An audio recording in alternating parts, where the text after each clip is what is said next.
Ky është një raport që Lëvizja Fol ka muaj që është duke analizuar vendimet e rasteve gjyqësore. Konkretisht janë monitoruar dhe analizuar 57 raste gjyqësore të përzgjedhur në mënyrë të rastishme nga aktgjykimet e publikuara në KGK përgjatë viteve 2021-2025. Çdo vendim, çdo rast gjyqësor që është përzgjedhur ka të bëjë paraprakisht është dashur të ketë një vendim të inspektoratit të punës në mënyrë që të jetë pjesë e kësaj analize. Do thotë janë të përfshira vendimet nga 4 gjykata, gjykata themelore në Prishtinë, gjykata e apelit, komerciale e shkallës së parë dhe e shkallës 2. Ndërka sa i përket indikatorëve kohor, kozgjatja e procedurave, natyra e kontesteve dhe rezultati i shërbimit gjyqësor janë pjesë përbërëse e këtij raporti. Shpërndarja e 57 rasteve sipas gjykatave, do të në gjykatën themelore në Prishtinë, departamenti administrativ kanë qenë 32 raste, gjykata komerciale shkallës parë kanë qenë 13 raste, gjykata e apelit 7 dhe gjykata komerciale e dhoma shkallës së dytë kanë qenë 5 raste.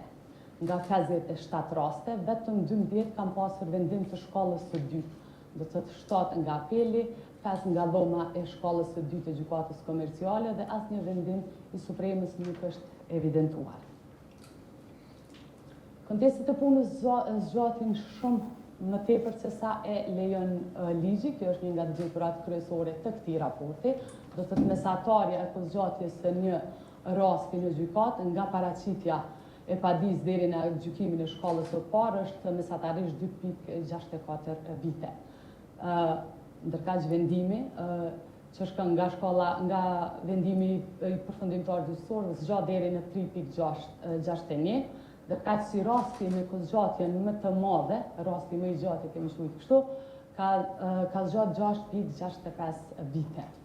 Njeni i 475 i ligjit për procedurën kontestimore obligon gjykatat që të veprojnë me urgjencë në kontestet e punës, standard që në praktik,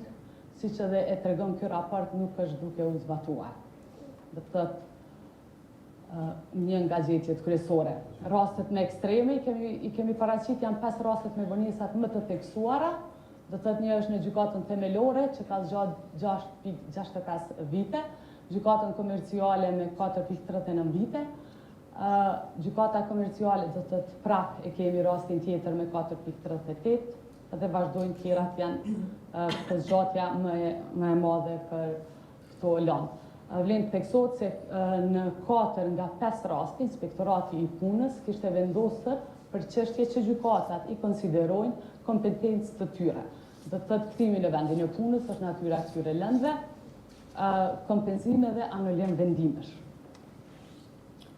Gjykatat anulojnë shumicën e vendimeve të kontestuara. Do të thotë nga 57 raste që ne kemi monitoruar, ose në përqindje i vjen 82.5%, gjykatat kanë aprovuar kërkesë pa ditë kundër vendimeve të inspektoratit të punës. Unë po mendoj që ligji i procedurës kontestimore e trajton saktë dhe në mënyrë drejtë se çfarë prioriteti kanë rastet që lidhen me kontestet punës, për shkak se nëse referohemi ligjit për procedurën kontestimore, kjo trajtohet si procedurë e veçantë dhe ligji decidivisht e përcakton si çdo kontest që lidhet me shkeljen nga drejtat e marrëdhënies punës, nga ana e gjykatës duhet trajtohet me prioritet, ku përveç që ka parapo prioritetin, ka parapo edhe afate më të shkurta, se sa procedura përgjithshme kontestimore që lidhet me qoftë me mjetin e goditjes, qoftë me përmbushjen e detyrimit që rezulton sipas vendimit gjyqësor. Në këtë aspekt, pra, gjykatat sipas ligjit janë të obliguar që këto raste i trajtojnë me urgjencë. A trajtohen në rastet me urgjencë, edhe unë po pajtona me gjeturat të cilat janë konstatuar në raportin e ju, për shkak se, domethënë, kozgjatja prej 2 vite më shumë për me marrë një epilog përfundimtar tek instanca e parë është jashtë standardit dhe jashtë asaj që trajtohet gjykimi i arsyeshëm për këtë lloj konteste. Edhe nga gjetjet të cilat u prezantuan në raport janë gjetjet të cilat vërtet raportin e kemi planuar paraprakisht dhe si menaxhment e kemi analizuar dhe të gjeturat janë këto që janë edhe pajtohemi dhe vlerësojmë punën dhe përkushtimin që keni treguar, sepse vërtet monitorimi, respektivisht prezantimi këtyre të gjeturave neve si institucion na obligon që vërtet të kemi një qasje më produktive nga se të gjetërat e prezentuara në një farë mënyre, në një mas, mund të shërbejnë si modul për përmirësimin e të ardhmen në punën dhe veprimtarinë që ne ushtrojmë. Është e vërtet që mandati ligjor i Inspektoratit Punës buron nga ligji për Inspektoratin e Punës i cili është fuqi, i cili fatbarësisht tashmë është në draftim, nga se kemi të bëjmë një ligj i cili daton që nga viti 2002 me një plotësi ndryshim thuja formal e juridik, edhe tashmë jemi edhe sidomos domon çështjet e caktuara të cilat është e vërtetë që një periudhë të gjatë kohore kanë sjellë dilema edhe në vendimarrjet tona kanë krijuar ndoshta edhe pasiguri juridike. Mirë po fatbarësisht mund të themi që edhe pse kontekstet e marrëdhënies punës në vazhdimsi po e dini si organi i trajtojnë, po e përmendim vetëm një shifër, vetëm vitin e kaluar, ne kemi pranuar mbi 1600 ankesa që kanë të bëjnë me mohimet të drejtave të punëmarrësve në relacion me punëdhënësit, edhe në këtë drejtim domon janë dalë me veprime, me vendime. Mirë po bazuar në vendimin e aktgjykimin e gjykatës kushtetuese të dhjetorit vitit 2022, një aktgjykim i cili vërtet na ka munguar ndoshta në interpretim, thjesht është një aktgjykim i cili dispozitat e të cilit fare dhe qartë i shpjegojnë cilat janë kompetencat e vendimarrjes së njërit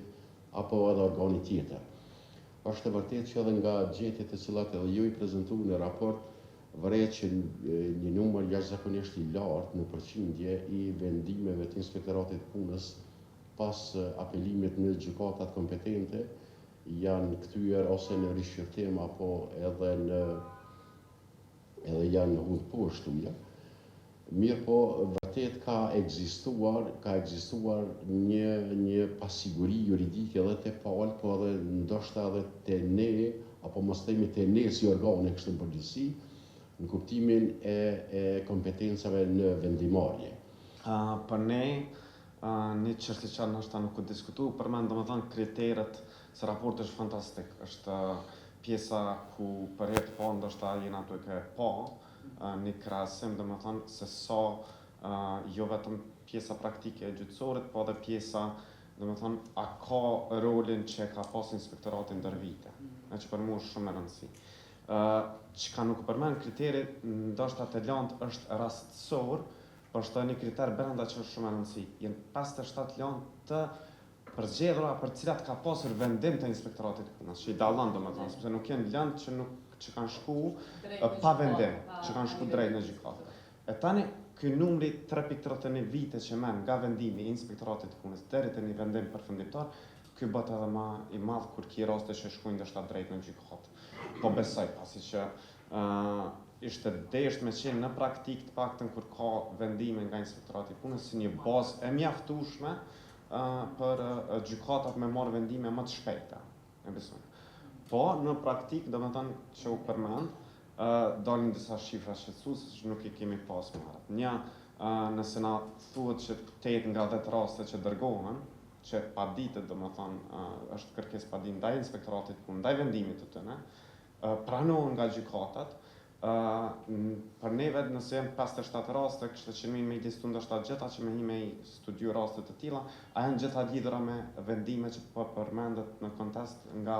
vendimi i gjykatës kushtetuese dhe aborojnë njëjtat vetëm për ato raste, sepse jo detyrimisht janë gjeta raste, po besoj që ndërlidhen me çka ka qenë vendimi i gjykatës kushtetuese. Tjetra u përmend domethënë për shoqërinë civile, shoqëria civile gjatë gjithë kohës është munduar të prioritizoj lëndë të caktuara të ndryshme. Një kohë domethënë kemi qenë shumë për pjesën themi për dhuna në bazë gjinore e tjera, por në këtë pikë u përmend edhe nga zotëri gjyqtar që kur të vinë rastet 7% janë me prioritet, atëherë prioritizimi të gjitha rasteve besoj që bjen në pikën që nuk ka prioritizim fare. Për neve është shumë e rëndësi, domethënë më u studiu edhe rastet tash nuk e ti paraprin, jurist nuk jam. Po njëtën kohë nga ana praktike e shumë që ka raste që burojnë nga marrëdhënia punës, e nga siguria e shëndetit në punë, me nene specifike caktuar që ne mendojmë që ato nene do të prioritizohen dhe jo në tërësi, domethënë kontestet që burojnë nga ligji i punës.